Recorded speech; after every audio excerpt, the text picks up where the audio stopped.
C'est en 12 000 avant Jésus-Christ que des ovnis auraient été aperçus pour la première fois dans le ciel. Depuis, des milliers de personnes à travers le monde disent avoir été témoins de phénomènes étranges et inquiétants. Ces rencontres du troisième type ont été considérées par beaucoup comme un tissu de mensonges. Jusqu'à la découverte d'un livre mystérieux dans les années 1980, le Blue Planet Project, le projet Planète Bleue. Cet ouvrage révèle les sombres projets du gouvernement américain qui aurait tenté de dissimuler au monde la venue de ces extraterrestres sur notre Terre, ainsi que sa probable collaboration avec eux. On a découvert des projets où les humains et les extraterrestres travaillent main dans la main. Certains pensent que ce livre renferme littéralement un authentique guide de survie face aux extraterrestres. Ce livre est clairement la Bible du complot extraterrestre. C'est terrifiant. Aujourd'hui, nous allons vous dévoiler tous les secrets du projet Planète Bleue. La machine est en marche. Des dossiers restés confidentiels pendant des décennies et décrivant des manifestations extraterrestres ont été rendus publics. Nous allons révéler le contenu de ces documents et découvrir ce que le gouvernement américain voulait cacher. C'est à suivre dans Alien Files, l'émission qui perce à jour les plus grands secrets de la planète Terre.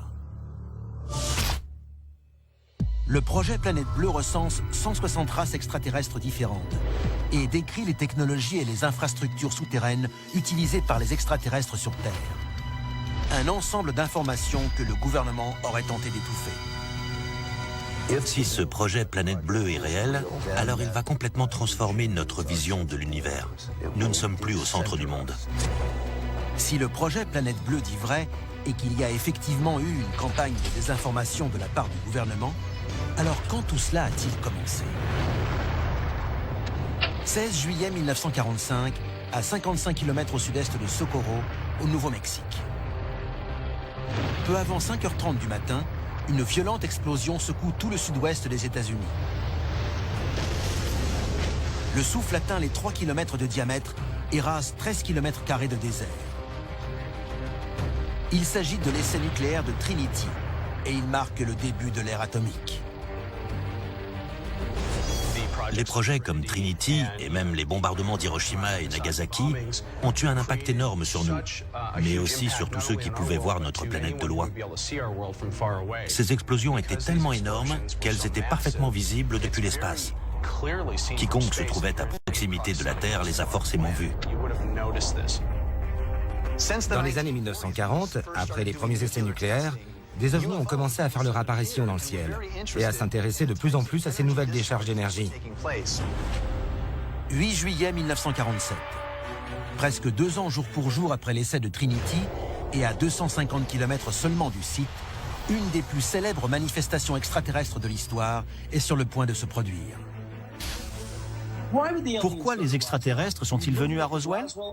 Il y avait une base de l'armée de l'air américaine à Roswell, avec des avions B-29 qui avaient lâché des bombes atomiques sur Hiroshima et Nagasaki. C'était la première base nucléaire de l'armée. La chaleur qui a émané des explosions a-t-elle pu fournir aux extraterrestres un indice de la présence d'humains sur Terre? Ces extraterrestres ne sont pas venus nous chercher. On les a appelés en faisant exploser nos armes nucléaires. Donc on récolte ce qu'on a semé. Le lien entre notre utilisation des armes atomiques et ce premier contact extraterrestre ne sera pas établi avant la découverte du mystérieux projet Planète Bleue, une trentaine d'années plus tard. Ce livre révèle l'existence d'expériences, d'enlèvements et de villes extraterrestres souterraines. Et tout cela à l'insu de la population. Le projet Planète Bleue est une compilation de notes d'un individu qui a été témoin de la collaboration entre les extraterrestres et le gouvernement. C'est un objet sacré, la Bible du complot extraterrestre.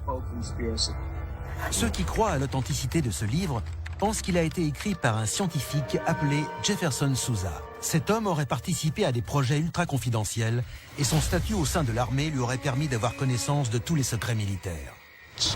Il dit tout dans ce document. Il passe en revue plus de 160 races d'extraterrestres venus sur Terre. Il explique pourquoi ils ont mutilé du bétail, pourquoi ils ont enlevé des humains. Mais Jefferson Sousa n'a jamais été retrouvé. Personne n'a été en mesure de parler avec lui, et encore moins de prouver qu'il a même existé. On ne sait pas s'il travaillait pour le gouvernement ou l'armée. On n'a jamais découvert aucune preuve. Ce n'est pas la première fois qu'on entend parler d'un individu qui décide de briser le silence concernant un dossier classé secret en disant « Oui, j'ai travaillé sur un ovni » et qui disparaît ensuite. Ils ne peuvent pas parler car s'ils parlent, ils signent leur arrêt de mort. C'est exactement ce qu'explique ce scientifique au sujet du projet Planète Bleue. Il faisait partie de ce comité de censure. Le message délivré par ce scientifique fait froid dans le dos. S'il dit vrai, le cours de l'humanité en sera à jamais changé. Mais un examen plus approfondi du document va permettre de déjouer un plan encore plus inquiétant. A-t-on enfin une réponse à la question extraterrestre? Sommes-nous seuls ou bien des extraterrestres se cachent-ils parmi nous? 30 ans après l'affaire de Roswell, un mystérieux livre révèle des informations inédites et fait l'effet d'une bombe. Un ovni s'est écrasé à Roswell en 1947. On a récupéré un engin, des corps d'extraterrestres et un extraterrestre vivant. Alors dites-moi, qu'est-ce qu'on a fait de tout ça? À l'issue de la Seconde Guerre mondiale, le président Truman signe le National Security Act, un dispositif qui permet au gouvernement américain de mener des opérations secrètes sans en informer la population. Il est encore en vigueur aujourd'hui. Dossier déclassifié, le gouvernement fantôme. Le gouvernement américain ne dispose d'aucun élément prouvant une quelconque forme de vie à l'extérieur de notre planète, ni l'existence de contact entre des extraterrestres et les humains. En outre, aucune information crédible ne suggère que des preuves aient été cachées à la population. On nous a caché la vérité sur l'existence des extraterrestres, sur nos connaissances sur eux, sur notre travail avec eux, sur notre emprunt des technologies extraterrestres. Personne n'a jamais dit un mot là-dessus.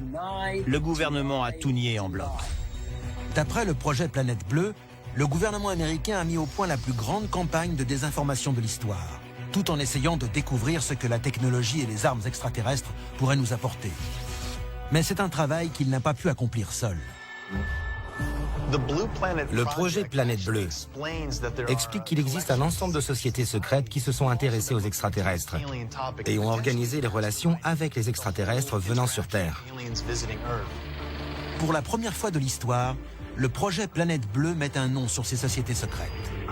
Le projet Red Light, un groupe militaire secret chargé de tester et piloter les ovnis retrouvés. L'équipe bleue, qui s'occupe de la récupération des formes de vie extraterrestres mortes ou accidentées. Et le projet Delta, un détachement spécial mieux connu sous le nom d'Hommes en Noir.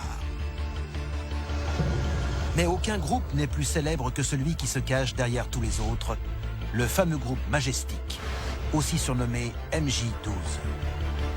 S'il y a une organisation secrète qui a contribué à la dissimulation des manifestations extraterrestres, c'est bien le Majestic 12. Le MJ-12 a été créé par le Conseil national de sécurité, dans le but de gérer et surveiller les contacts entre humains et extraterrestres, ou toute autre forme de vie. Ce groupe était chargé de prendre toutes les décisions concernant les relations entre les êtres humains et les extraterrestres. Tout reposait sur les épaules de ces 12 personnes. Si c'est vrai, ça fait froid dans le dos. Selon l'auteur du projet Planète Bleue, le MJ-12 était constitué de scientifiques, de chefs militaires et de représentants du gouvernement, notamment des individus haut placés comme l'ancien ministre américain de la Défense, James Forrestal. Si ce document se révèle authentique, ce groupe a donc caché l'existence des extraterrestres au grand public et posé les bases d'un programme encore en vigueur aujourd'hui. Les partisans du complot extraterrestre estiment que le MJ-12 est impliqué dans de nombreux événements. L'étouffement de l'incident de Roswell, des meurtres, des disparitions et des accidents qui ont touché des personnes constituant une menace pour la sécurité des États-Unis. Parmi ces prétendues victimes d'accidents, les théoriciens du complot citent James Forrestal, l'ancien ministre de la Défense.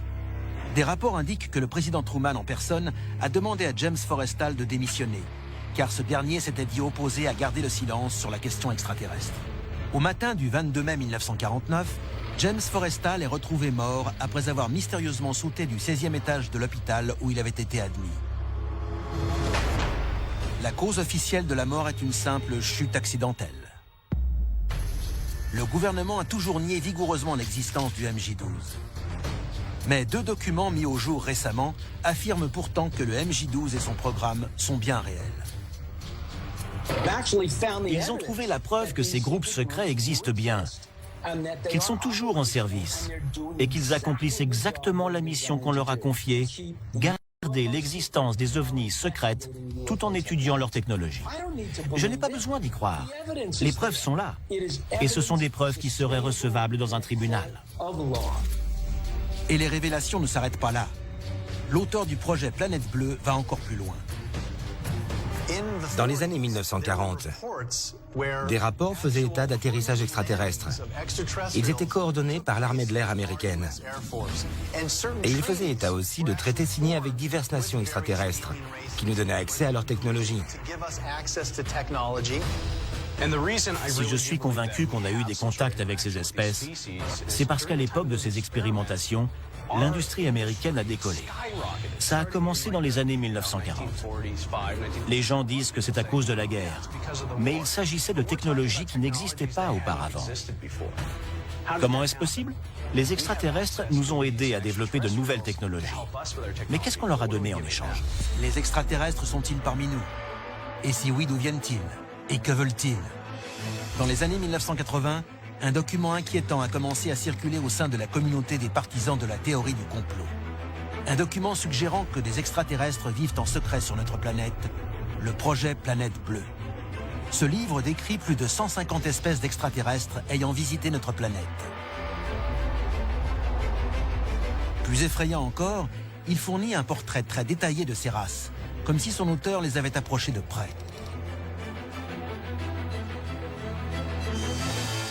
Le projet Planète Bleue recense plus de 150 espèces d'extraterrestres venues sur Terre. Il mentionne les gris, les nordiques et même les reptiloïdes. Comme sur notre planète, il existe chez eux une grande variété d'espèces. Parmi toutes les personnes qui ont été enlevées, beaucoup décrivent différentes versions de ce que l'on appelle les gris. Il s'agit d'êtres maigres, qui mesurent entre 90 cm et 1,20 m. Ils ont une grosse tête bulbeuse et des yeux noirs en amande. Et ce qui est intéressant, c'est que toutes ces descriptions concordent. Ce qui se passe ensuite diffère selon les versions. Est-ce qu'il s'agit d'un affrontement violent ou seulement d'un voyage autour de la planète en vaisseau spatial? Ces deux versions sont les plus répandues. Parmi les espèces malveillantes recensées dans le livre, les rigéliens, qui vivent sous l'eau, et les reptiloïdes sont des créatures dangereuses qui ont parfois besoin du sang des humains pour survivre. Mais selon le projet Planète Bleue, toutes les espèces d'extraterrestres ne souhaitent pas la disparition des humains. Par exemple, les Nordiques, une race de grande taille proche des humains, seraient pacifiques et souhaiteraient le salut des hommes. L'étonnante variété d'espèces décrites dans le livre soulève une question troublante. Comment un nombre aussi important d'extraterrestres ont-ils pu vivre sur Terre et sur les planètes voisines sans que nous n'en sachions rien? Le projet Planète Bleue ne se contente pas de dresser le portrait robot de ces créatures étranges. Il nous dit également où elles se cachent. Dossier déclassifié, la base de Dulce. À Dulce, au Nouveau-Mexique, plusieurs témoignages font état d'une immense installation souterraine. Une base secrète organisée sur plusieurs niveaux et hautement confidentielle. Si les partisans du complot disent vrai, sous la réserve indienne des Apaches Jicarilla se trouve une ville construite pour cacher des extraterrestres travaillant main dans la main avec le gouvernement américain. J'y suis allé. J'ai passé du temps avec le peuple Apache Jicarilla et tous racontent des histoires très étranges, avec des lumières et des objets volants non identifiés dans le ciel.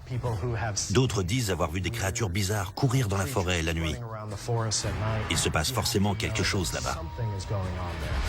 Cette base s'étendrait sur 7 niveaux souterrains et abriterait plus de 18 000 extraterrestres.